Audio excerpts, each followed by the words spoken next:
Welcome Lund loyalists to John Lund Unleashed. Those watching on YouTube, on the John Lund Unleashed and Bay Area Sports Collective channels. Viewers on X, Instagram, LinkedIn, and Facebook, and Lundos listening to the podcast on Apple and Spotify. John Lund Unleashed, brought to you by 𝐟𝐸𝐵L Sports Medicine.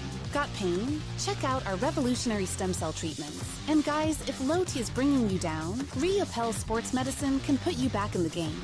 Now all juiced up and ready to go, here's John.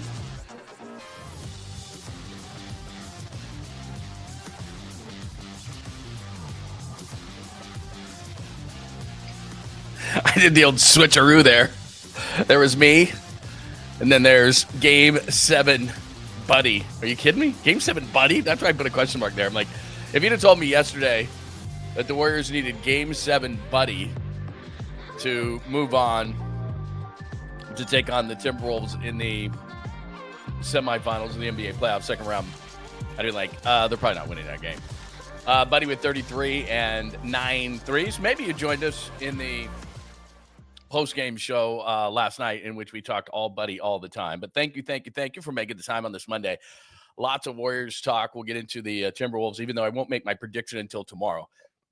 But we'll give you a ton of Timberwolves talk today as we are on the road again. Thank you so much for joining us.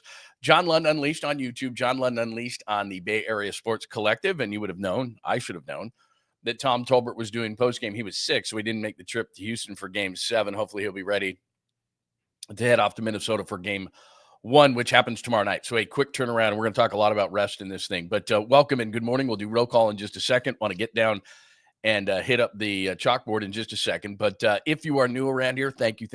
Maybe you're watching on one of many platforms that we broadcast on John Lund Unleashed. So, of course, we'd love for you to come over to John Lund Unleashed on YouTube and join the chat room. Great chat room that we have. Differing opinions are fine and great and encouraged. I don't know everything. Hell, I don't know anything. But make sure that you jump in here and make sure you subscribe. Hit that like button so that the algorithm thinks that we have decent content. And then also have those alerts on because we do stuff all throughout the day and all Warriors post-game shows. So today's show, we'll put stuff out.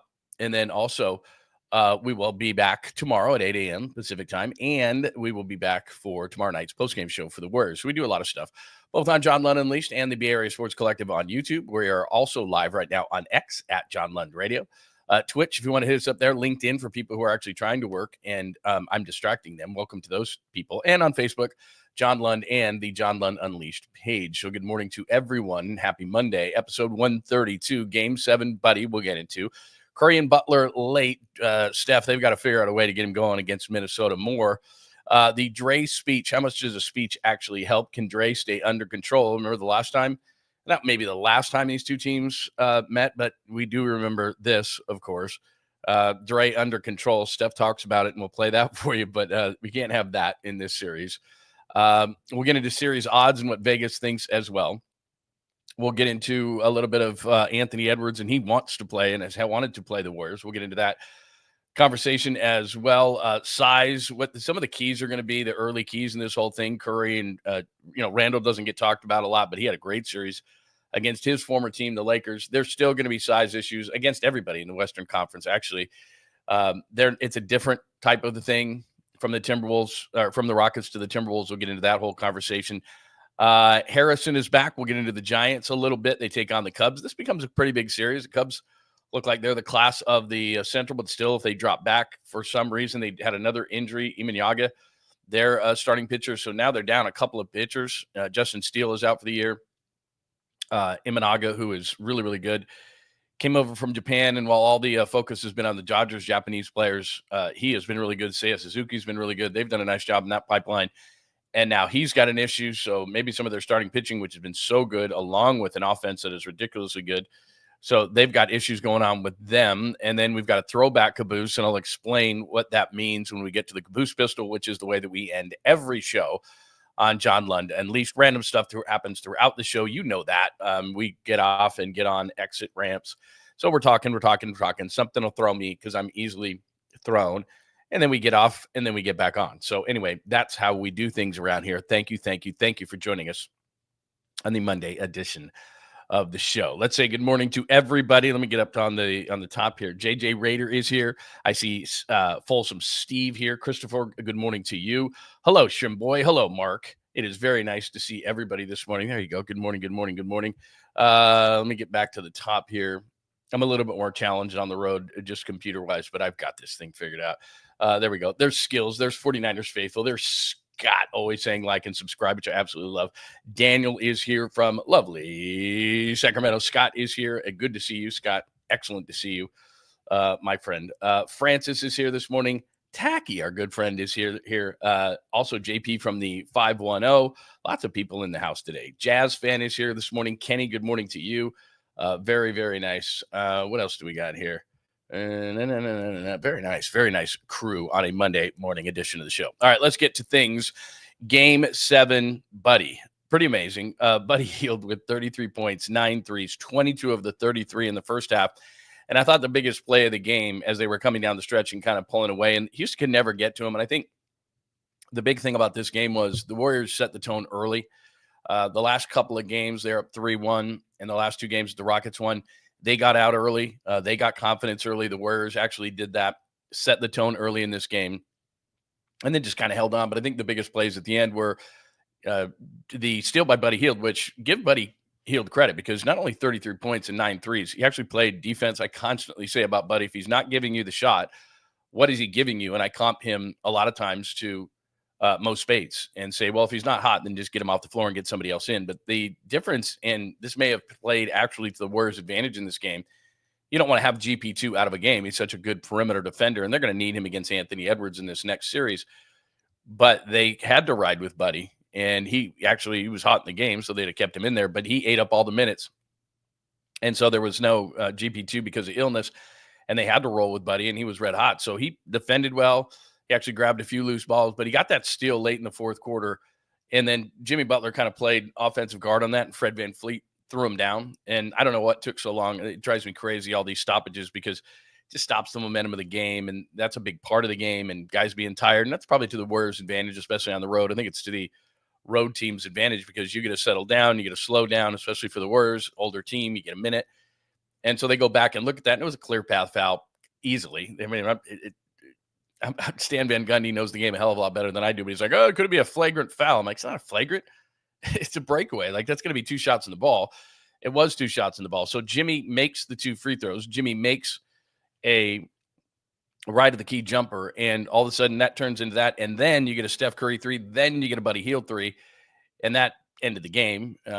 Steph's doing sleepy time, and good night, everybody. So that was the last ride for the Rockets, and the Warriors just kind of kept him at arm's length the entire night, but it was all about Buddy Hield and his 33 points. So we've talked about playoff Jimmy and Game 7 Klay and what Steph Curry has done in all these playoffs. I did not expect when I woke up yesterday that we would be talking about Buddy Hield scoring 33. Usually what happens with Buddy Hield is, and we said this actually at the beginning of the season and throughout the season, is he'll be in your rotation to start the season. That was the case. Obviously, remember him for years in Sacramento, but he gets traded to Philly, New Orleans, and, bounces around the league a little bit. And he's in the team's rotations because he can do what is right now the most important thing in basketball, which is he can shoot from distance. And he's really, really good. And over the last 5 years, it's not Steph Curry who has the most threes, it's Buddy Hield. But he can run hot and cold. And like I said, normally, last night being an exception, normally, if he's not hitting shots, he's not giving you a whole lot. He's not a great ball handler. He's not a great passer. He's not a great defender. He's not a great rebounder. He's not really great at any of those things. Although, again, last night, he played much better on the defensive end of the floor, but he's not normally those things. So if he's not giving you the shot, and if it's not being consistent, and he can be certainly streaky, as he was last night, then Buddy Hield can fall out of a rotation. For some reason with the Warriors, that hasn't happened. Now, there were points during the season that you were frustrated with Buddy. There's no question. But last night, because of the GP2 sickness, they had to play him a little bit more. They did try Kuminga, and Kuminga was kind of Kuminga. You can call it rust. You can call it whatever you want. I'm calling it disinterest. I just don't see the energy. I said this last night, and we'll get back to Buddy in a second. We'll just take a bit of a off-ramp right here for just a second. Every time I've seen Kuminga in this series, it's like, okay, there was an injury, you got an opportunity, or it's Game 7, you get an opportunity. I just don't see what they need from him, and I know they've talked about it a lot. We don't need offense. We've got guys to do that. We know it would be nice, but we've got guys to do that. We need energy. We need rebounding. We need defending. We just need off the bench. We need you to have it. And he just hasn't in this series. And I get it, man. It's human nature. And I don't know how I would react in these situations, especially at his age. He's very young and he's immature. And so to get benched in your head, you're thinking to yourself, I'm leaving this organization. What do I care? I've said this many times, though. You're auditioning for the other team. So screw it. If you don't like the Warriors, that's great. That's fine. But have a burning desire to prove them wrong and to look at other teams and say, okay, I'm getting traded for that big in the offseason, for that stretch big. Maybe it's Miles Turner, whoever it is. That's far off in the distance right now that the Warriors have a reset and are going to the second round. So we'll talk about that in the offseason, which could happen after this series. Could happen. Who knows? But if I'm Jonathan Kuminga and I'm just a few years older than him, I would hope that he would have the maturity, or at least someone would talk to him, an agent and, some sort of mentor, and just say, look, man, just prove everybody else wrong. Like, you're not playing necessarily for the Warriors anymore.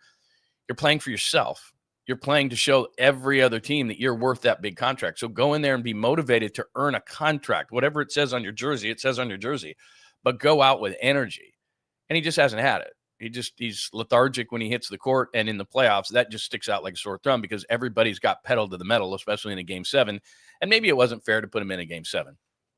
Anyway, he's not the story, but there were opportunities for other guys is the point, and Buddy Hield took advantage of that opportunity. And whatever we say about Buddy Hield, maybe he's gone next year, maybe the year after, maybe he plays some terrible games and can't hit some shots, and he goes 1 for 10 in the Minnesota series, and you're going, God, I hate Buddy Hield. Yeah, there's always going to be 2025 Game 7 Buddy. That's it. He'll go down in history. Now, if they have a long run in the NBA playoffs, then it's going to mean more. If they get knocked out by Minnesota, it's still going to be a side note. Remember Buddy Hield in 2025? Remember that game he had when Steph Curry they were just suffocating Steph Curry, the Rockets. And we'll get into Curry in this game, in this series, and looking ahead to Minnesota. Amen Thompson's going to be a star in this league. I've never seen him, and I don't care. You can go back to Avery Bradley. Anybody who's given Steph Curry trouble, I don't think anybody has had a complete series against Steph Curry the way that Amen Thompson did. And normally you just can't stop him. And he made an adjustment late in the game, which we'll get into. But the Rockets, not that this matters so much right now, but the Rockets are going to be a giant pain in the ass in the future. They just are. A lot of people have said that maybe 𝐸𝐿𝐵𝐿𝐿 or Durant or somebody like that could get traded to the Rockets and they could use some of the young talent. They might. I mean, Jalen Green didn't step up in this series at all. If I'm the Rockets, if I'm moving 𝐮𝐬𝐿 or Thompson, it has to be for a superstar. And I don't think I would do it for Durant. He's just getting older and more injured. 𝐸𝐿𝐵𝐿𝐿 maybe, but I'm certainly not moving both those guys. Like, I'm not going, I've seen trade proposals of like Thompson, 𝐮𝐬𝐿, and multiple picks for Giannis. I'm not doing that. If I'm the Rockets, I'm going to be patient. I'm going to add certain pieces. They're going to be a major pain. And now they have some playoff experience. The main thing that we saw last night in the fourth quarter, and then you'll hear from Buddy Hield in just a second, was that playoff experience does matter. So for all the debates of people saying it's a young team, they don't know what they don't know, which is one of the stupidest things in sports. You don't think 𝐿𝐵𝐿𝐿 𝐮𝐬𝐿 at the age of 22 knows that that's a Game 7 and it's damn important, and you don't know when you're going to get back? Dan Marino thought he was going to play in lots of Super Bowls in his second year when he lost to the 49ers. He never got back. So these guys know. They're not stupid. Oh, I don't know what I don't know. He's been playing basketball his whole life. He knows what a Game 7 is. He knows how important it is. They're not oblivious to these facts. I love it when people say that. It drives me bananas because they just say it because they've heard it before. Well, they don't know what they don't know. What, they don't know what a Game 7 is? They don't know how important it is. They don't know how important it is to knock off the Warriors. They don't know the history of the Rockets and the Warriors. Of course they do. And they know what's going on right now. They're not stupid. They know how important that game was. You saw them in the post. They don't need somebody to tell them it was. It was. And that doesn't make any sense at all. So anyway, that's the Rockets side. And we don't really care about that till the future, till we see him possibly again in the playoffs, which will not be fun. And the only reason I bring them up is I'm going to comp them to the Timberwolves in just a second. But here is Buddy. He saved the day. 33 points, 9 threes, 22 of the 33 in the first half when Steph was struggling so much. But again, regardless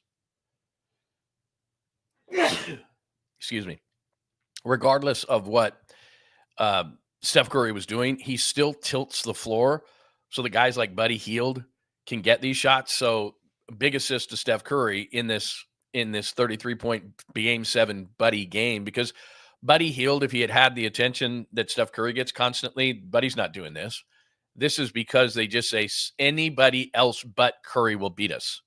And so even though Steph Curry didn't statistically have the the series that he would want to have. And I give a lot of credit to Ime Udoka. I give a ton of credit to Amen Thompson, who is a really good, long, athletic defender, as good as Steph can be guarded or grabbed or whatever you want to call it for an entire series. Amen Thompson did a really good job, and others did as well, bumping, grabbing, clutching, hugging, all those kind of things. But they got away with it because that's what the officials are allowing these playoffs. And if that continues, not to jump ahead, but if I'm the Warriors, I'm doing the same thing to Anthony Edwards. Every time he's cutting, every time he's moving, every time he doesn't have the ball, it's grab, clutch, bump, and hopefully you're getting away with the same kind of things. Now, he's bigger than obviously Steph is, but you can use the same kind of tactics because he is to the Timberwolves what Steph is to the Timberwolves what Steph is to the Warriors. We'll get into that a little bit later as well. But anyway, let's do this without further ado.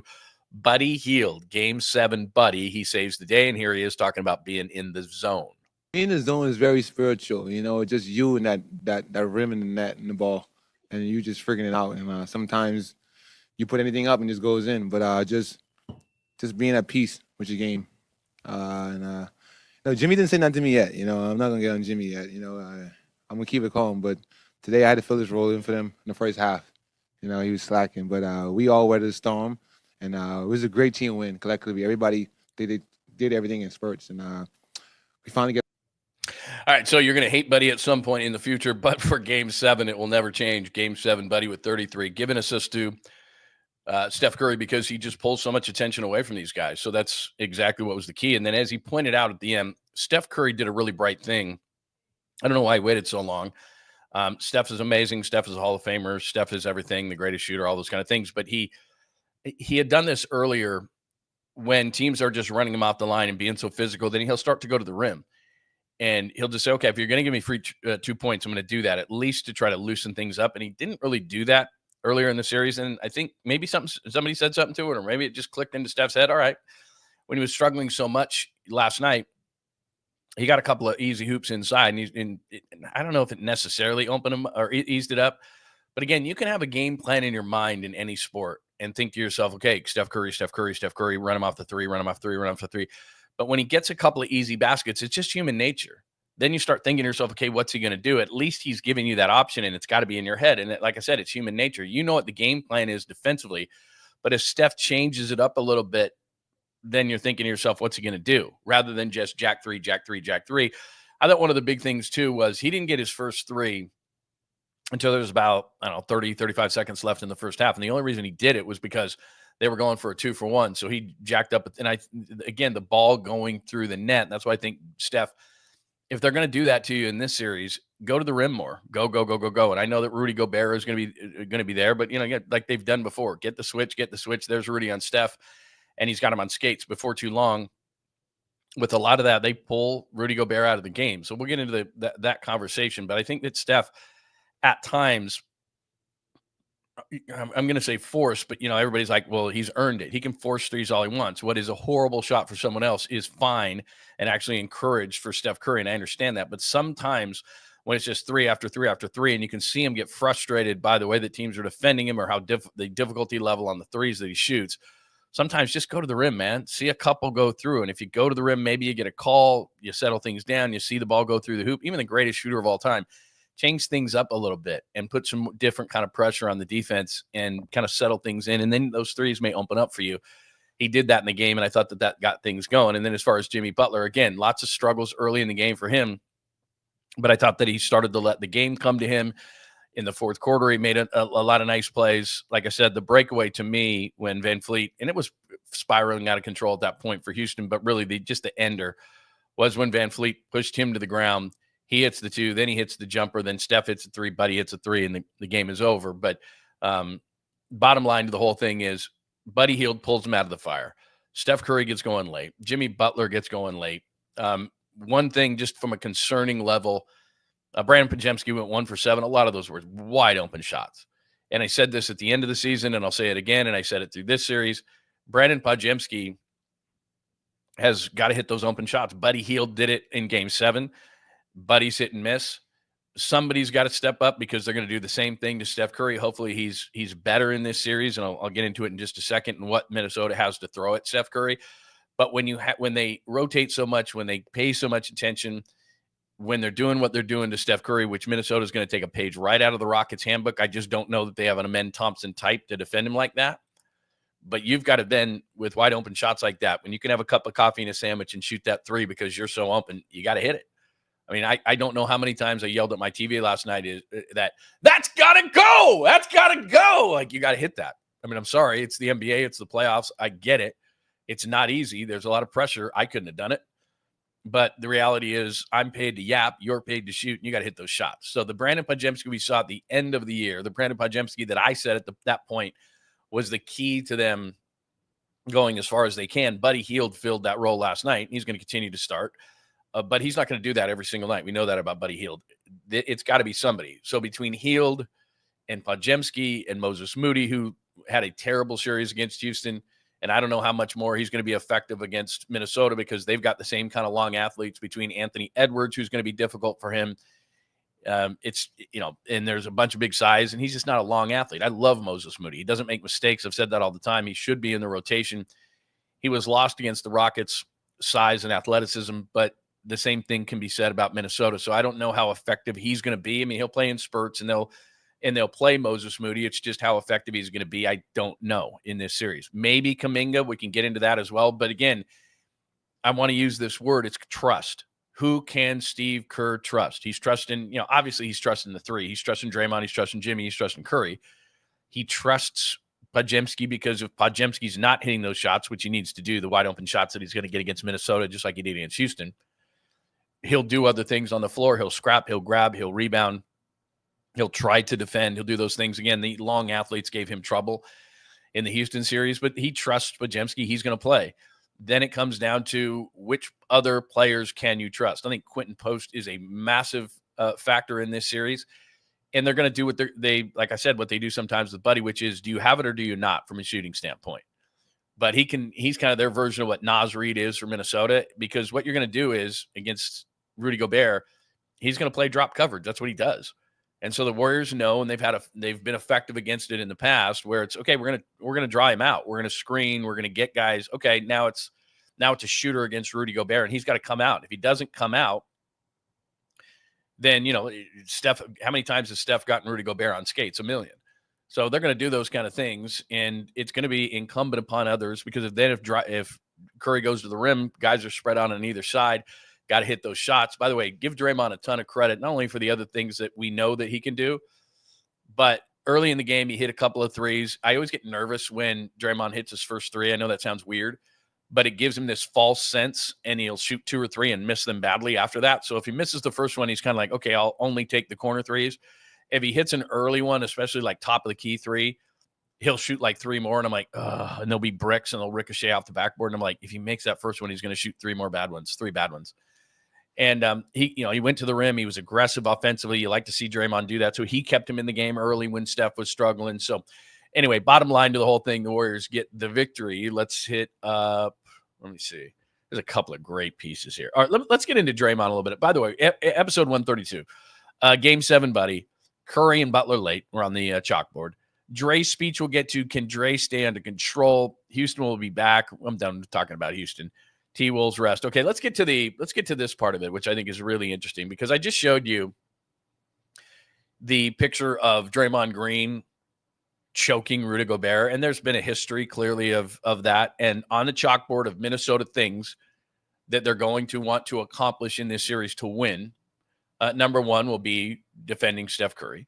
That bullet point will be number one, and then they'll have a bunch of stuff under that, and they'll try to emulate what Houston did with the grabbing, the clutching, the hugging, the physicality, all those kind of things, to make other people have to step up, which they're going to have to in this series, no question. Minnesota's got athletes. They don't have quite the athletes that Houston does, but they're going to try to emulate that whole thing. So that's number one on the board. Number 2 on the board is use your size to out-rebound the Warriors. Again, they're going to look at the Rockets and say, look at those offensive rebounds. Rudy Gobert had 9 in the game-clinching win over the Lakers, 9 offensive rebounds himself. The Timberwolves outscored the Lakers in that Game 5 win, 20-10 off the offensive glass. The Rockets were crushing the Warriors on the offensive glass last night. For the most part in this series, because we went into the Rockets series, offensive rebounds, second chance points. For the most part, the Warriors did a pretty good job. But in last night's game, it was at one point it was 14-0 on second chance points. I should go back and look it up, but I'm just giving you the general thought was they were getting crushed. And the Timberwolves do the same thing. They get after the offensive glass. Rudy Gobert is not 𝐮𝐽, obviously, when it comes to the offensive prowess and the moves and the footwork and the type of things he can do. He doesn't do that. Now, Julius Randle can give him a certain element of that. Again, he's not 𝐮𝐽, but he can be a pain in the ass, and he definitely can bring it out in terms of mid-range jumpers and so forth much better than what 𝐮𝐽 does. So he's not as good around the rim, but he can be an offensive force like that against anybody that they play.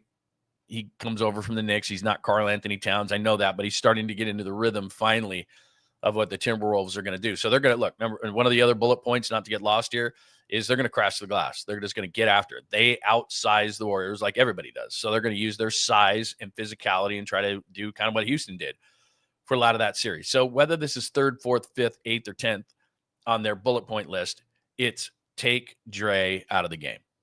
At times, Houston was able to do that, but last night's a perfect example on the play in which, and I got to be honest, let's be honest, because we are honest on this show.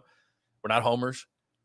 Dre's got to keep it under control in terms of, okay, so the ball gets knocked away by Fred VanVleet, and then he kind of flails his arms and legs. Now, look, maybe that's just Draymond. Maybe that's just what he does. There's a huge debate last night. A bunch of people saying, that Draymond somehow gets some sort of an edge. It's the opposite, of course. We know that. Draymond gets called for things. It's the Draymond Green rules. He's earned those rules. And a bunch of Rockets fans were outraged that Draymond didn't get kicked out of the game or something like that. But he does have to stay more in control. I mean, he did flail his arms. I don't know if he's trying to get a call or whatever, but he hits VanVleet in the face. It very easily could have been called something. It was called nothing. But, it is what it is. So Draymond Green's got to stay under control. And Minnesota on that checklist or chalkboard or bullet points, get Draymond Green out of his game. Anybody who plays the Warriors, especially in the playoffs, is going to consistently try to chirp at him. They had a guy in Houston in Dillon Brooks to try to do that. Minnesota doesn't have a specific guy that is going to do that, but I can tell you, and you know this, Rudy Gobert somehow makes Draymond Green see red. And the main reason why, and he's just got to get over this, because Rudy Gobert has won Defensive Player of the Year awards that Draymond Green thought he deserved. I get it, dude. It frustrates you, but he didn't win it this year. He didn't win it over you. It is what it is.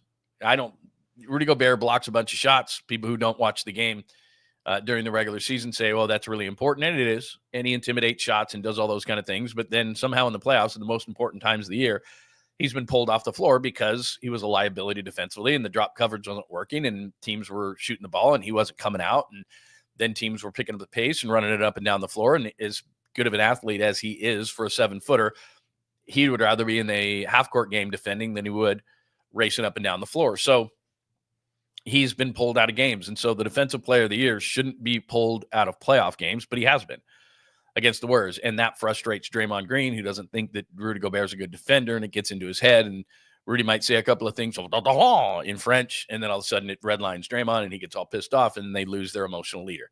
So here is Steph Curry last night, who clearly is trolling Dillon Brooks the other night, who had the sunglasses on, and Alperen Şengün, who had the sunglasses on, as they call Steph sometimes the Petty King.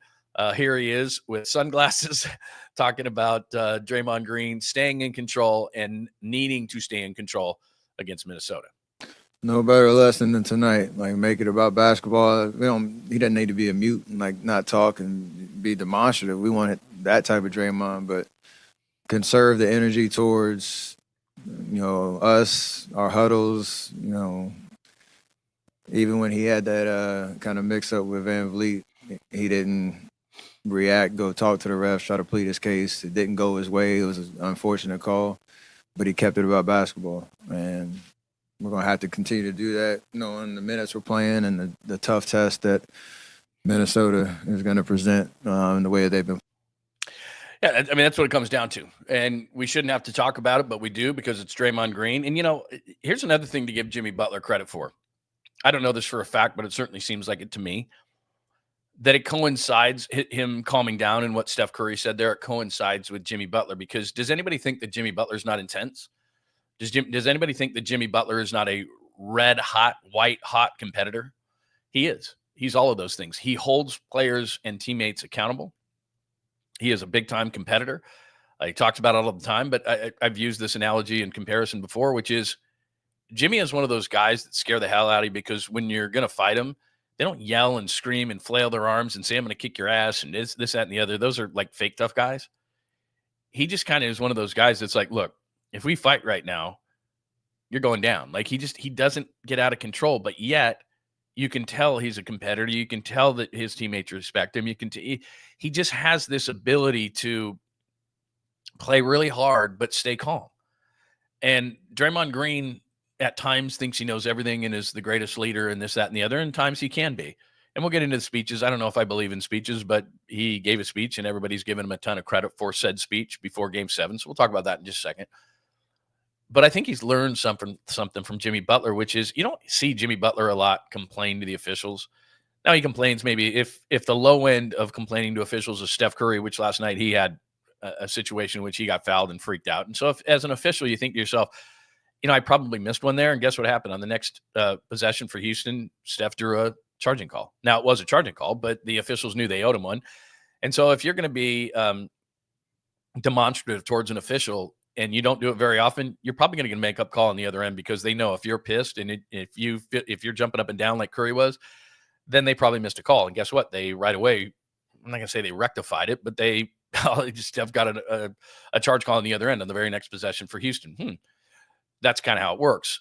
But Draymond Green was going to the officials all the time, and he still does. And if I was an official, I'd just like, get away. Like as he started walking towards me, I said this last night in the postgame show. I was watching the game with my wife the other night, and Green, right at a commercial break, goes right to the official. And my wife turns to me and asked a really great but simple question, which was, did they ever change the call when Draymond goes to the official? And I go, no.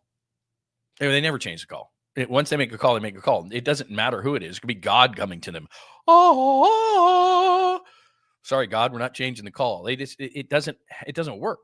And from a human nature standpoint, stop doing that. Stop getting in my face. Stop showing me up. Stop. So what it does from a human nature standpoint, we're all this way. Like if you're going to treat me a certain way, I'm never giving you a call. I mean, it's just how it is. Like if people are going to rip me and then all of a sudden turn to you, and this happens in life all the time. Like somebody's a complete asshole to you, and all of a sudden they need something from you. It's like, why would I ever help you? You're an ass to me. And now I'm in a position to help you, and now you're being really nice to me. Sorry, it doesn't work that way.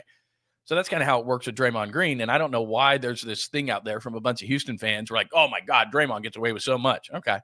I see it the other way. We watch all the games. So I think there are Draymond Green rules, and sometimes it's not fair to him, but he's earned this reputation 100%. So I get why the officials are doing what they're doing. They're professionals, but the reality is it's human nature. You're dealing with human beings. And if you treat them like shit constantly and then turn to them and want a favor, it's not going to happen. So just go to the official when there's something really bad so that you can explain to them in a way that you can just speak to them like a human being that I didn't agree with this call and why, and please explain to me what's going on. So that maybe, again, later on in the series, you might get a call. You're not going to get a call if you run to them every single time. You're the boy who cried wolf, and it's like, God, how do I know when something was actually, I might have missed something or I didn't? I don't mean to go into a whole officiating, not so much a rant, I'm not yelling and screaming, but diatribe, but that's how kind of it would work to me. So anyway, going back to Draymond and going back to that thought, I think that Jimmy Butler has really helped him because Jimmy Butler, in a very calm way, is respected. He's respected by officials, his teammates, the opposition, but he does it in a totally different way. And if, like I said, if Steph is on this end and Draymond's on this end, Jimmy's kind of maybe more towards this way, but you can still tell he's a white hot competitor, but in a way that is just kind of bubbling at the surface, and it doesn't, annoy, I guess, the officials in that way. And I think that Draymond has watched him and go, okay, because Draymond has said for so long, I've got to play a certain way. I've got a red line. I've got to play a certain way. Well, in the past, that play last night against Fred VanVleet, that would have sent him off. And then where he's being calm and they're winning this basketball game, all of a sudden he gets a tech, he gets another tech. He's getting close as it is to I think it's 7, isn't it 7? And he would be out of, he would have to miss a game. And then, all of a sudden you're playing against Minnesota without Draymond Green. So, it's a huge deal. And as I said, go back to this. There's a bullet point on the Timberwolves chalkboard. Maybe it's not 1, 2, or 3, but it's probably in the top 5 that says get Draymond Green off his game because he is the emotional leader of the Warriors. So that's what's going on. So here's Draymond. Now, I want your thoughts on this whole thing.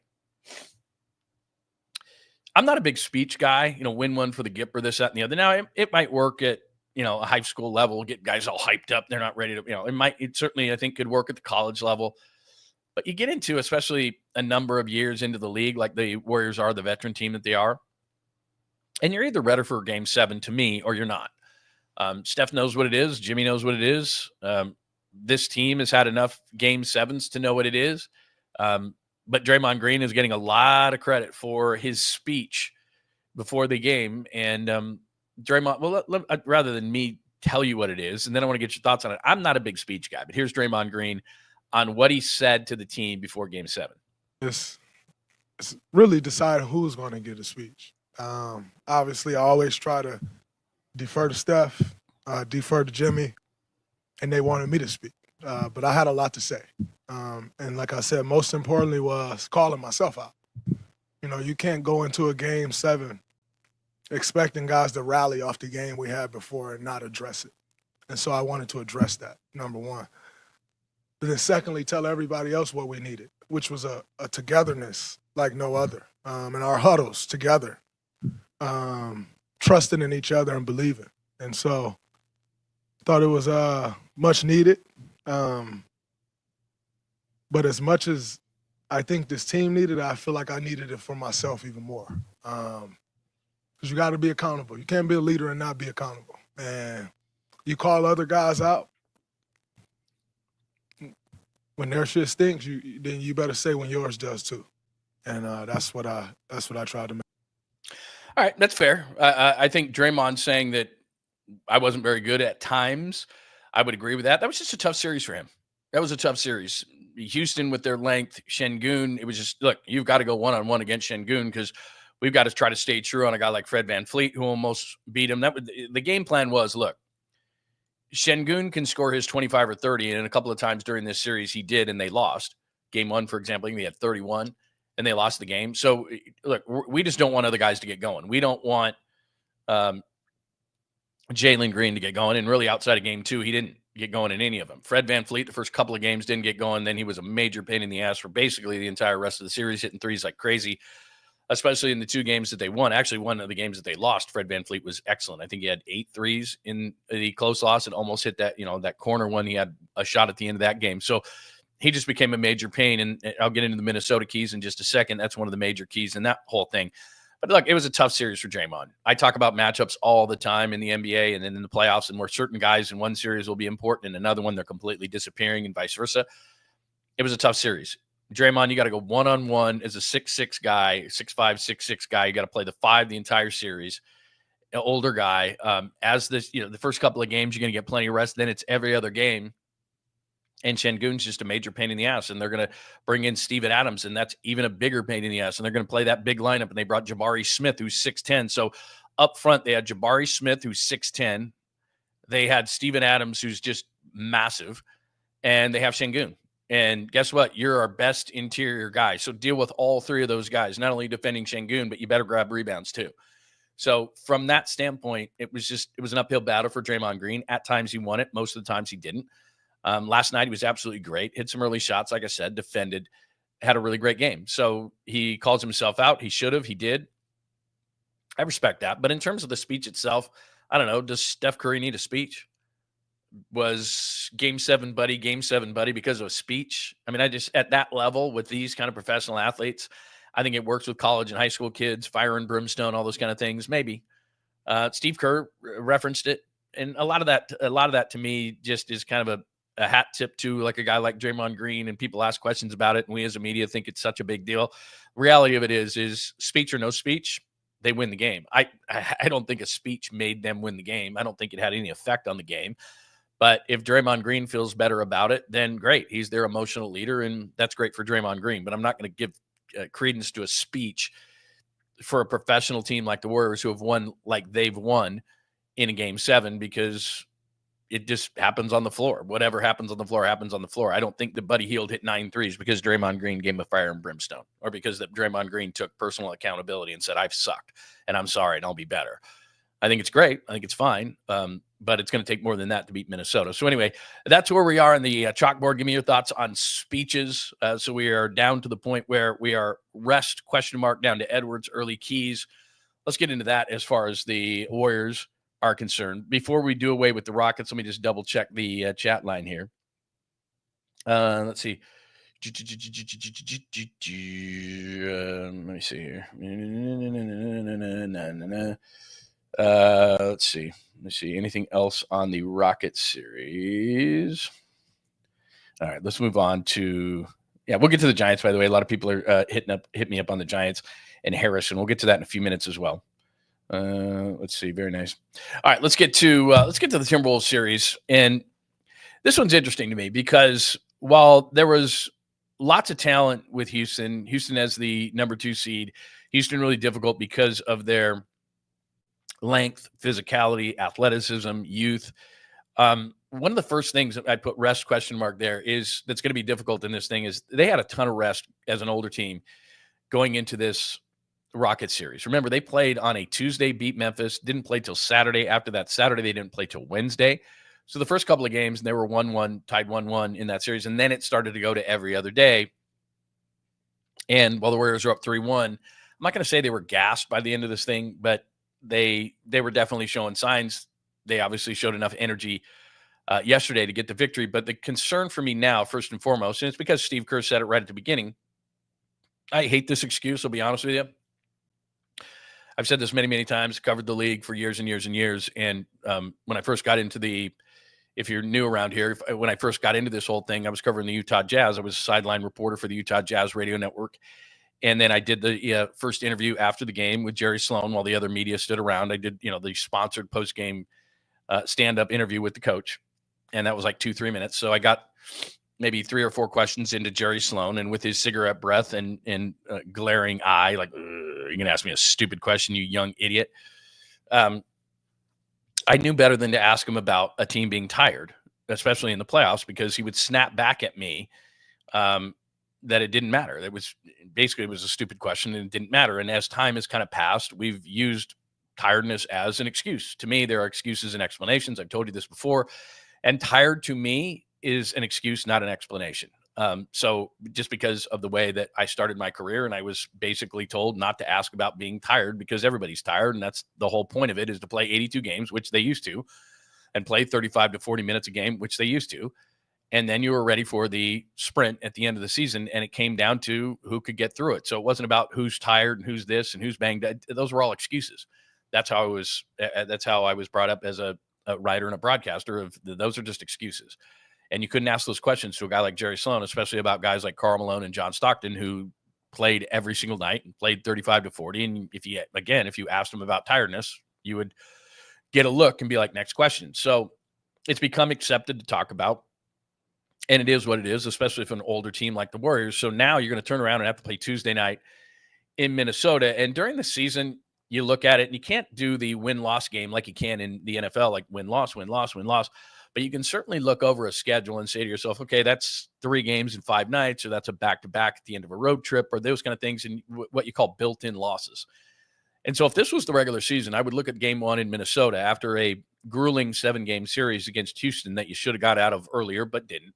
Could have got yourself some rest but didn't. And now you're turning around and you're having to play every other game. This whole series is every other game. So this thing starts Tuesday, Thursday, Saturday, Monday, Wednesday, etc. Every other day you're playing this thing, and you backed yourself into a corner against Houston and you didn't get yourself some rest. So, well, I'd like to just look at this game or this series in a vacuum and say, okay, like they're starting at the beginning of the season. They've put themselves in a tough hole and let me just give you the series odds. This is straight from Vegas. See if I can pop those up. There you go. The Timberwolves open as a slight -130. So they've got a 56.5% chance to win, implied win probability, whereas at 47.62%. So again, you can look at the numbers. Maybe you're better, maybe you're not. But the point is that it's a close series. You're looking at 57% basically that the Timberwolves win this thing. The Warriors were a slight favorite, and then things kind of changed back and forth. But they were a favorite going into the series against the Rockets. They were a slight underdog against Minnesota, and probably Vegas is looking at this as if this was just, okay, we start the series and both teams are fresh, and the Warriors had 3 or 4 days off, and the Warriors had an opportunity to dive a little bit deeper into Minnesota, et cetera, but mainly because of rest. That's why I put it on the chalkboard there, rest with a question mark right in the middle of the chalkboard there. That's going to be a major disadvantage in game number one. And what Steve Kerr is going to have to do, and he probably doesn't want to do this, and I know it's going to piss people off in terms of the rotations because Steve Kerr gets criticized for his rotations all the time. You can't go out and play, for example, Jimmy Butler or Steph Curry last night played 45 minutes. Jimmy Butler played 40 minutes. They played a lot of minutes. I get it. That's what they should be able to do. That's what they used to be able to do. Get off my lawn guy. But they're in game one, he's not going to do the same thing. Now, it's a balls out game 7. You got to play everybody a bunch of minutes. I totally get it. But by not taking care of business in game 5 or game 6 and having to play these guys, not only in game 7, we have to turn around in 48 hours and play a team that's been rested after beating the Lakers in 5 games, but he's not going to be able to, especially in the first game. Steph Curry's going to play, 33, 32, maybe 34 at the most. Jimmy Butler, same thing. I know Jimmy, he talks about playing Jimmy 40 minutes a night. Jimmy's going to probably play 34, 35, maybe tops. So some of these other guys in the first game, and I'm not saying that they're going to be this big of a factor the rest of the series, but hi, Quentin Post, you're going to have to play more minutes in game 1. It's just how it's going to be. GP2, probably going to have to play more minutes. Brandon Podziemski, he played a lot of minutes. He's a young guy, probably going to have to play more minutes. There's guys who are going to have to come off the bench who are going to just have to give him something. Kevon Looney may have to come in for Draymond Green at a more extended period, because I can guarantee you, as we look at the keys, we go down to the early keys to this whole thing, Minnesota's not stupid. And so they're going to look at the big lineup that Houston put on the floor. And I don't know what it ended up being last night, but they threw a graphic up when Steven Adams came up for the first time, and they were like plus 78 with the big lineup on the floor, Houston, in that first round. So that means Steven Adams, Jabari Smith, and 𝐿PERIN Şengün, when they were in the game, they were something like plus 78. I mean, it was absolutely ridiculous. So what do you think Minnesota's going to do? They're going to put Rudy Gobert on the floor, which the Warriors can take advantage of in certain ways. And if they can, then they can force Gobert off the floor. But Rudy Gobert is going to be in the game. Naz Reid's going to be in the game together. They're going to play a bigger lineup. And that's what they're going to do. And they're going to see if they can do the same thing that the Rockets did, which is kind of drill them into the ground, offensive rebounds, physicality, all those kind of things. And the Warriors are going to have to find a way to get them out of the lineup, which is, okay, Rudy Gobert, if you're going to play major minutes, and he's going to play minutes, but in the past, they've been able to get Rudy Gobert off the floor. And if the way they're going to do that is they're going to switch, and there's Rudy on Steph Curry, or there's Rudy on Jimmy Butler or something like so, and they're going to hit shots. And Rudy, Rudy's not even, Rudy may come out for like mid-range stuff, but he sure as hell ain't coming out for Steph Curry, and then Steph's going to drive by him. So they're going to have to make it really difficult on Rudy Gobert to where Minnesota's going to have to just go, we got to get him off the floor, which means they don't have the advantage in offensive rebounding, all those things, but they're going to play a big lineup if the Warriors allow them to play that big lineup and it's successful, like it was against like what Houston did. So that's one part of this whole thing is they're going to do that. Plus, in game 1, what I think they're going to do, knowing that the Warriors are tired, they're going to try to push the pace, move it up and down the floor, get in a transition kind of a game, get Anthony Edwards in the open floor, and get rolling in that way.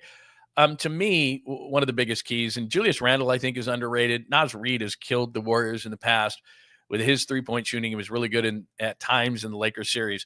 But they've got to find a way, as obvious as this is, and this would be my number one bullet point on the chalkboard of the Warriors, is they got to figure out a way to get Curry off. Because at times in the Rocket series he was, but there were probably 3 of those games where Steph Curry just wasn't Steph Curry. And Amen Thompson was a big part of it. And allowing the physicality, which I'm just under the assumption, because I've watched all the playoffs, that they're going to continue to do, which is this is going to be a physical series, just like Houston was, just like most of these series have been. So whether you like it or not, Steph's going to get grabbed, clutched, hugged, all those kind of things off the ball, and it's going to be difficult. Now, they don't have an Amen Thompson on this team. I don't think they're going to be able to do the defensive things that they were able to do. They don't have the waves of players, I don't think, to throw at Steph Curry, but everybody from Amen Thompson, who was on him a lot, to Jalen Green, to anybody to Fred VanVleet, anybody who was on Steph Curry was grabbing, clutching, hugging. That's what Minnesota is going to do to try to prevent the ball from even getting in his hands. A lot of times it wasn't even like, if you look at Steph's numbers last night, he was 8 of 16. You're going, okay, he shot 50%. It wasn't bad. He was 4 of 10 from 3, not bad, but he wasn't getting the ball. They were denying the ball, grabbing, hugging. So they had to go to other places. Guys were open. They got to hit shots. So the key part of it is it's twofold when it comes to Steph. You cannot assume that a guy like Buddy Hield is going to hit 9 threes, score 33 points, or maybe Podziemski steps up, or Moses Moody, or those guys who are wide open because of Steph's presence which at key times, especially in Game 7, Buddy Hield hit those shots when they were wide open away from Steph Curry because they were paying so much attention to him.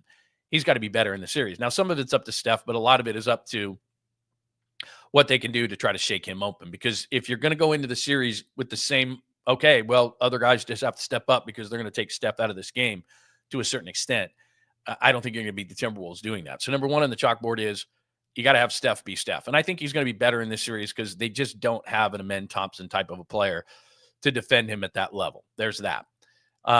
The second thing is Anthony Edwards. Now, how do you handle this? Because in the case of 𝐮𝐿, what they essentially said was, okay, 𝐮𝐿 can get his. We just can't let other guys get going. And to a certain extent, that's what you'd like to do with Anthony Edwards. Okay, Edwards goes for 35, but other guys around him didn't get going, so we're okay. And they don't have – look, Naz Reid has beat him in the past. They certainly – Julius Randle is a massively underrated storyline of this series because if Julius Randle, and he played well against the Lakers, and I think he was personally motivated to say, okay, you let me go all those years ago, I'm going to show you. He wasn't really good early in the season after the trade for Karl Anthony Towns. A lot of people criticizing it. I did.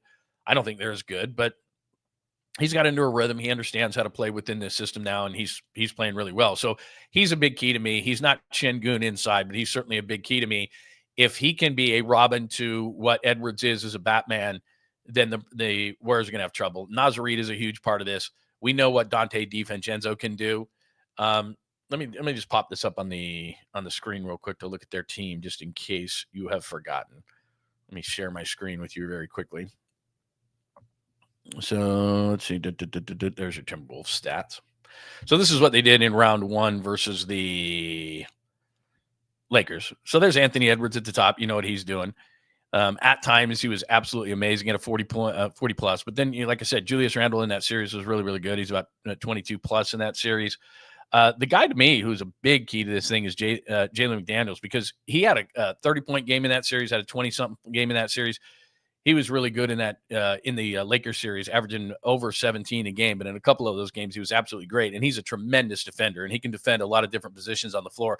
I don't think they're going to put him on Curry for an extended period of times, but every once in a while, I think they would. Naz Reid, as I said, has given the Warriors a ton of trouble. Rudy Gobert has struggled against the Warriors, but did have a 27-24 with 9 offensive rebound game in the game to seal the whole thing. We know what Donte DiVincenzo is about. He can get hot.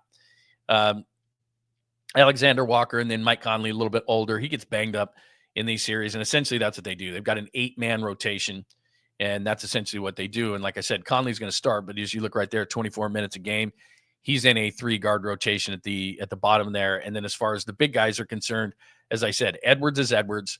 You can't just give it up to him. Just say, okay, he's going to score 35. It's a little bit different to me than 𝐮𝐿. Edwards is going to jack a bunch of threes. A lot of it depends on where he's going. He had a game. I'm trying to think it off the top of my head. I think it was 5 for 19 and 0 for 11. That might have been the clincher, actually. He was 5 for 19 and 0 for 11 from 3, and they still won. So that kind of tells you what Minnesota can do because defensively they're very good. Randall stepped up. McDaniels at times stepped up. But, yeah, I think that the final game, if I'm not mistaken, he was 5 and 19 and 0 for 11 from 3, and they still won the game. So that's what Minnesota's. And from a pure talent standpoint, I mean, Edwards is amazing. But from a depth and pure talent standpoint, I think Houston's better. They just present different challenges. Now, inside, and Draymond Green's just going to have another series like this that's going to be difficult. They're going to just try to crash the boards on him, and Julius Randle can do it. Naz Reid would rather be on the perimeter, but Naz Reid can do it. I mean, he's got the size to do it, and Rudy Gobert is going to crash the boards quite a bit. I think the Warriors can win the series, but as I go back up to the rest question mark in the middle of the chalkboard, that's my biggest thing.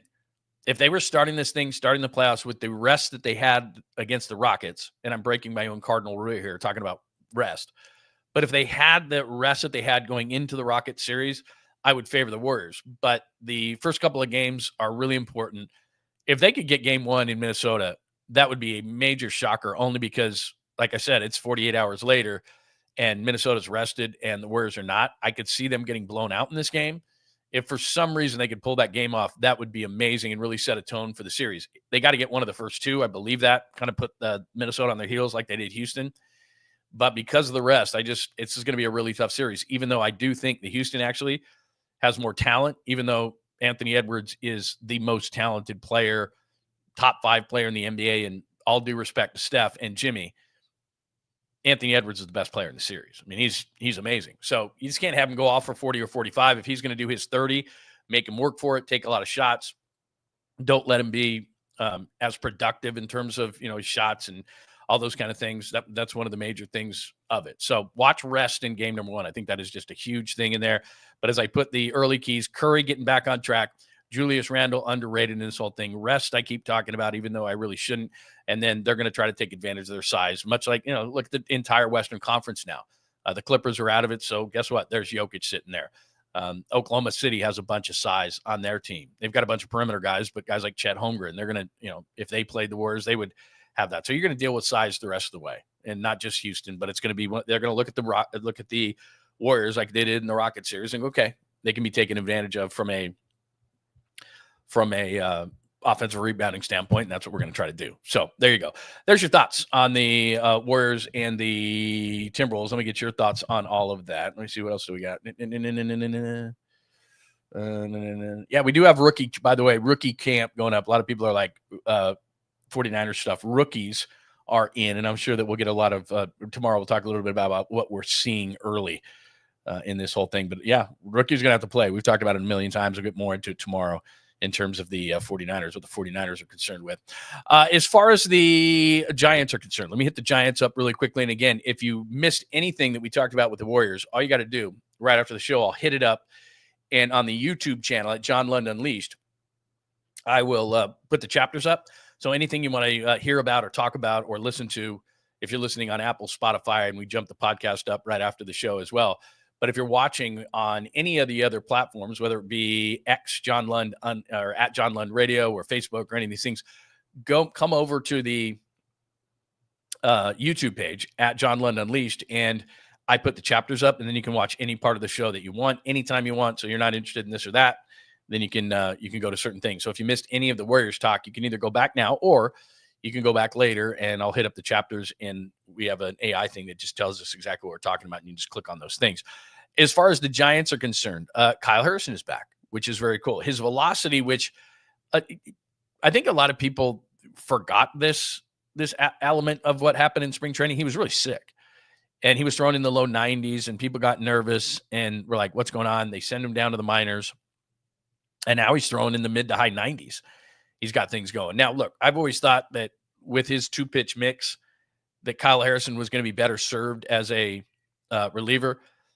He's a bit funky. The ball rises. I just maybe he's going to be a starter long term. Maybe I'm 100% wrong. I think he can be really nasty out of the pen. So they're going to bring him up. They're going to use him out of the pen to start. His velocity, like I said, is up. In fact, let me just click this up here. So because I think that Harrison plan. This is Alex Pavlovich. So plan is to have Kyle Harrison. Their bullpen velocity's gotten better and better in recent weeks. 38 strikeouts, 28 innings, much needed coverage. In fact, let me.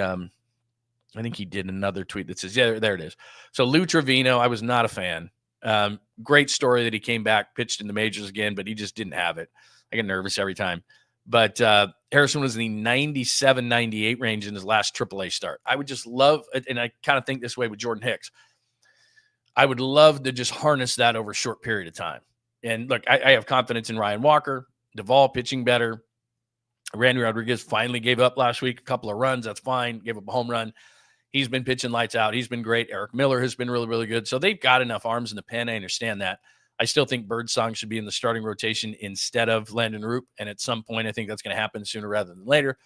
But I think having Kyle Harrison throwing 97, 98 in starts, what's he going to do out of the pen if he does it in short stints? I mean, again, he's going to be 99, 100 if he can just go completely all out. So I'd love to see that. The ball's rising. It's kind of funky the way that his delivery is, a bit of a sidearm kind of a thing. I think he could be really nasty out of the pen. So we'll see. Maybe he's a starter and then it's going to, Kyle Harrison's a starter. I just think he's kind of limited pitch repertoire, which teams catch up to at some point, 4, 5, 6 innings. I like Kyle Harrison. I'm not down on Kyle Harrison.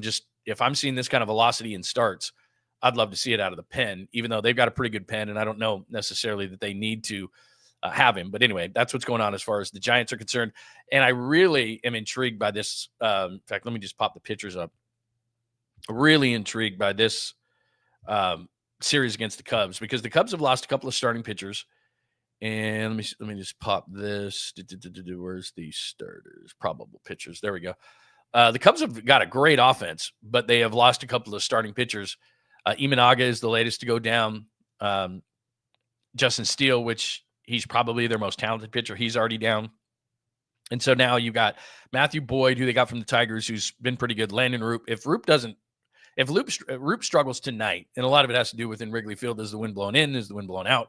But if Landon Roop struggles tonight, I don't see that they have any other way but to go to Birdsong, to Hayden Birdsong. But, I'm wrong. I'm not in the, meetings and all those kind of things. But I think Landon Roop, they've given him a lot of time. He had a couple of nice starts in the middle, but they've been sandwiched by average to bad starts. And so we'll see. Justin Verlander has deserved better fate his last couple of times out. Remember last time Rogers, who's been so good, blew it, so he could not get another win. Colin Ray is a guy that's, a veteran guy, but he's pitching well so far for the Cubs. And then Robbie Ray, who's been absolutely great in his last couple of starts. So Robbie Ray is, pretty soon we're not even going to have to talk about Tommy John surgery. Now he's coming back. He's really doing well. And then Ben Brown is kind of a hit and miss kind of a guy. He's got one of the nastiest curveballs in the National League.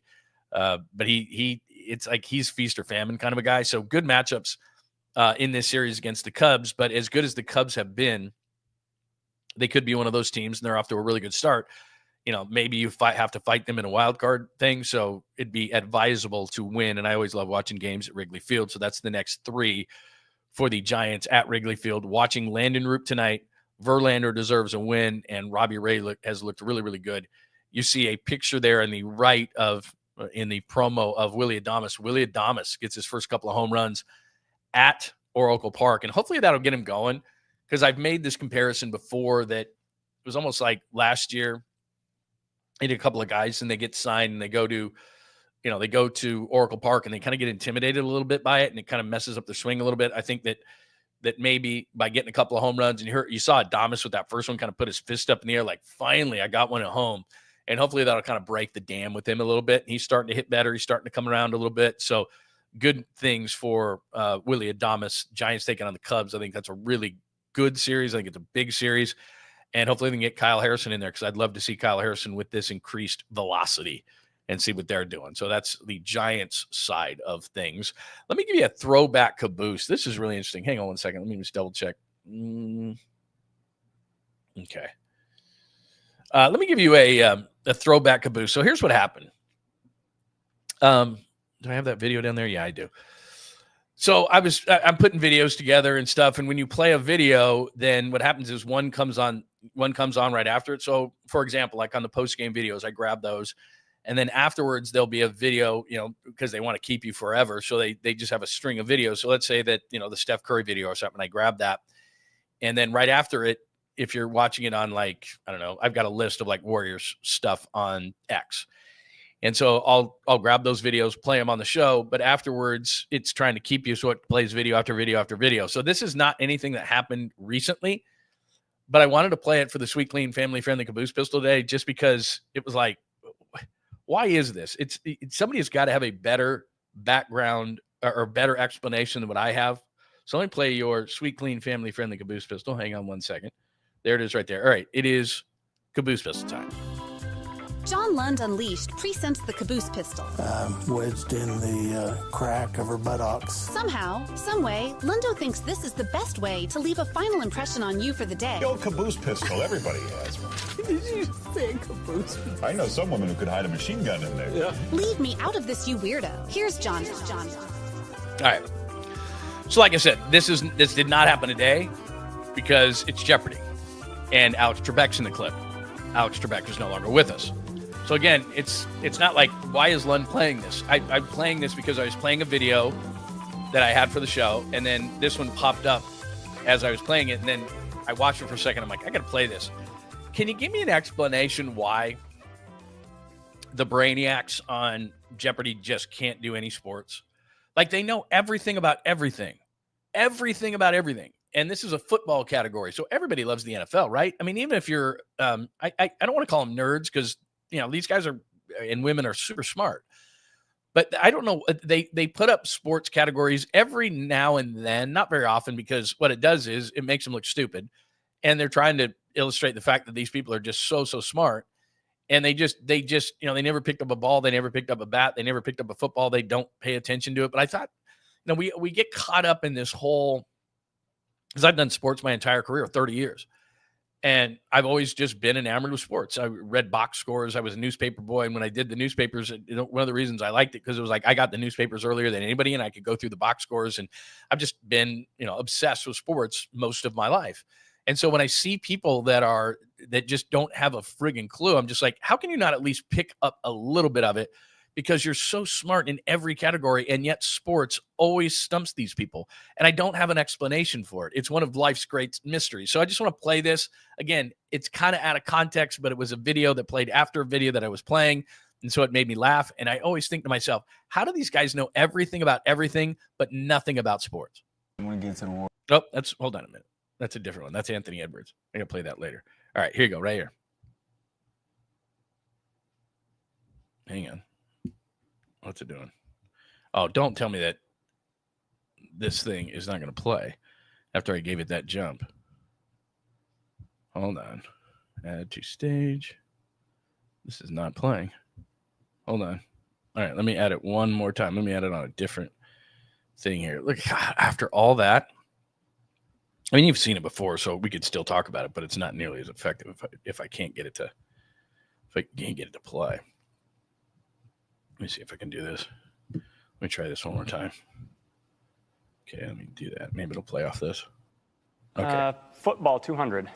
Your choice. Do or don't name this play in which the quarterback runs the ball and can choose to pitch it to another back. Option. It's an option play. Ryan? Football 400. I can tell you guys are big football fans. Yeah. Tom Landry perfected the shotgun formation with this team. Dallas Cowboys. Do you think we should go to commercial? Ryan? Take it on to 600. Okay, by signaling for one of these, a returner can reel in a kick without fear of getting tackled.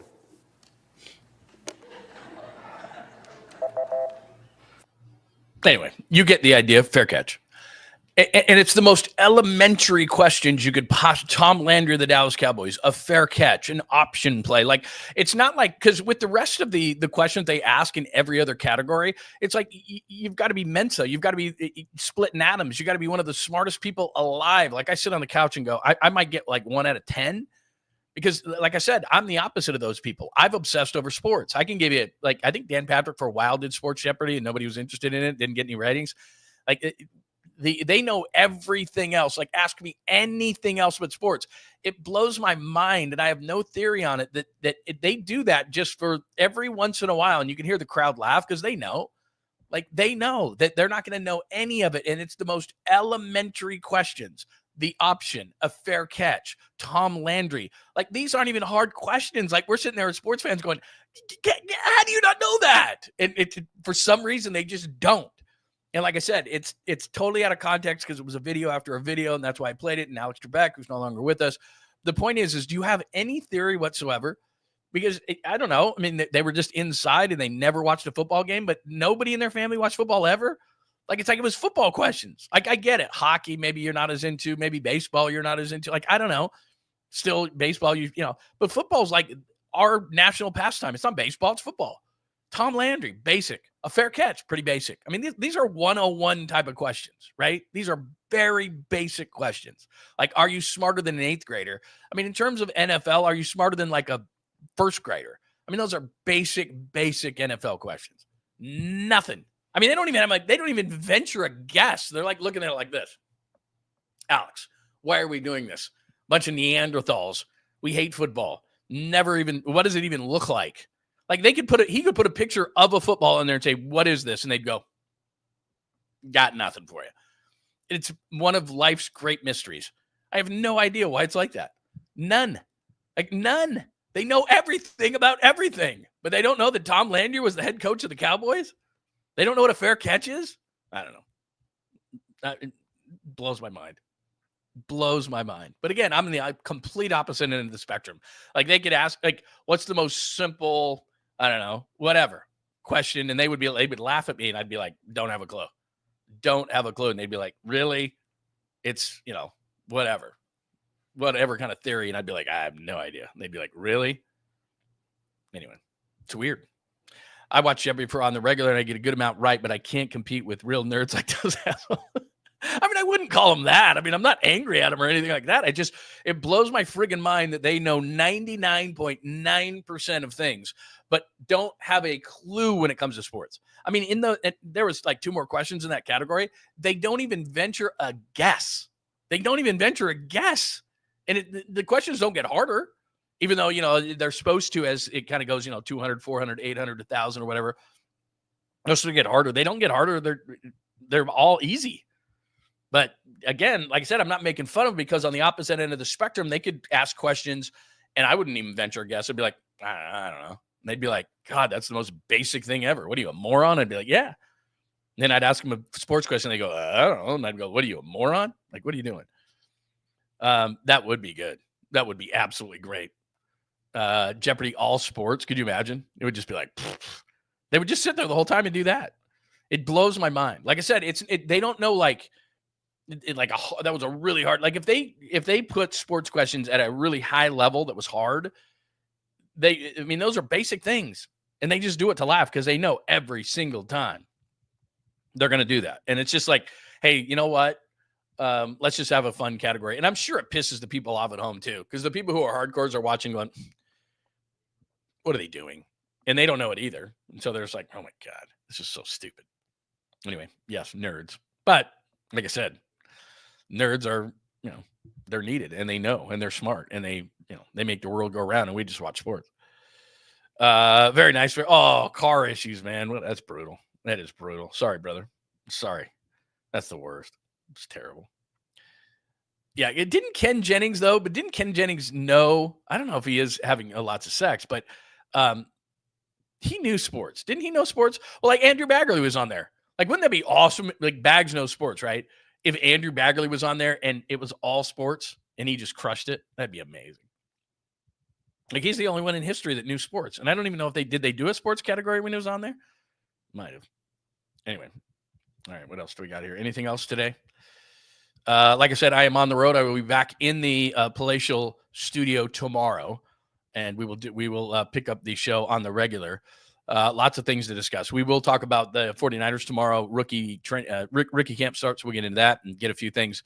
As far as rookies are concerned, Cubs and Giants will be a big thing. And tomorrow is the big T-Wolves Warriors preview show. Do not miss that. I got to get a guest on for tomorrow. We got to get a beat guy on for tomorrow. So we'll do that. We'll get a guest on for tomorrow, and we'll get into the Timberwolves. And I will make my big prediction tomorrow. You can't miss that, the big prediction tomorrow, because I won't do that until the day of game one, because I got to do a little bit of research, do a little bit more a deep dive into the Timberwolves and the Warriors. Anything else today that we did not hit? We gave you everything today. Game 7, buddy. Curry, Butler late. DRAY'S speech. I'm not a big speech guy. I don't think that had anything to do with them winning, but maybe it did. Can DRAY stay under control as we go down the chalkboard? Houston will be back for sure. That's a good team. They got some playoff experience. T-Wolves rest makes me concerned. Edwards obviously is going to be big. Early keys getting Steph going again. Julius Randle, underrated size. They're going to use that rest, as I keep talking about. I actually put that on there twice. Kyle Harrison is back, thrown in the high 90s. Cubs going to be a good series. Throwback caboose. Why don't nerds know anything about sports? It is one of the great mysteries of life and random things. We didn't do as many random things today. I'll make sure that we make up for that tomorrow. Anything else that we may have missed? Lots of Ken Jennings references. Very nice. Lots of Ken Jennings references. What else do we have today? Very nice. How did I do that? I don't know. I just popped that up there randomly. Let's see. I think that'll do us for today. All right. Great stuff today. Thank you so much for tuning in. Thanks for tuning in last night during the post game. We had a great time. Like I said, I'll be back in studio tomorrow. We'll do a ton of stuff on the Timberwolves and the Warriors. Little report on rookie minicamp for the 49ers, some early stuff on that. I'm going to be heading down there this week as well, so make sure you stay tuned. Monday edition of the show. Keep those alerts on, because if there's any breaking news, we'll make sure that we hit it up on John Lund Unleashed on YouTube. Please, before you leave today, give us that thumbs up. It does help the algorithm and helps grow our community, which we absolutely love. Thank you so much. Thanks for watching on the Bay Area Sports Collective. Make sure that you are subscribed there, because I'm sure Paulie Mack is coming up at 11. Tom Tolbert did the post-game show last night. Rod Brooks and Quality Hang and others that we'll be adding. So you got to make sure that you're on Bay Area Sports Collective on YouTube as well. Twitch, thanks for watching. LinkedIn, thanks for watching. Facebook as well today. Everybody have a great rest of your Monday. Really appreciate you hanging out. We will see you tomorrow at 8 a.m. unless things break. That's why you got to have those alerts on, so we'll jump back on during the day as well. But if not, tomorrow at 8 a.m. Pacific, we will be bright and early and right on time. Of course we will. We'll do that tomorrow. Everybody have a great rest of your Monday. Make sure you subscribe, keep those alerts on, and make sure you give us a thumbs up. John Lund Unleashed. Thanks for hanging out with John Lund Unleashed. We'll try to be better next time, though I wouldn't hold my breath. Please like and subscribe on the John Lund Unleashed Pod YouTube channel. Watch live shows weekdays at 8 a.m. on YouTube, Instagram, and X. And make sure to have your alerts on for shows throughout the day or night. All things Lund can be found at johnlundunleashed.com. johnlundunleashed.com. Goodbye!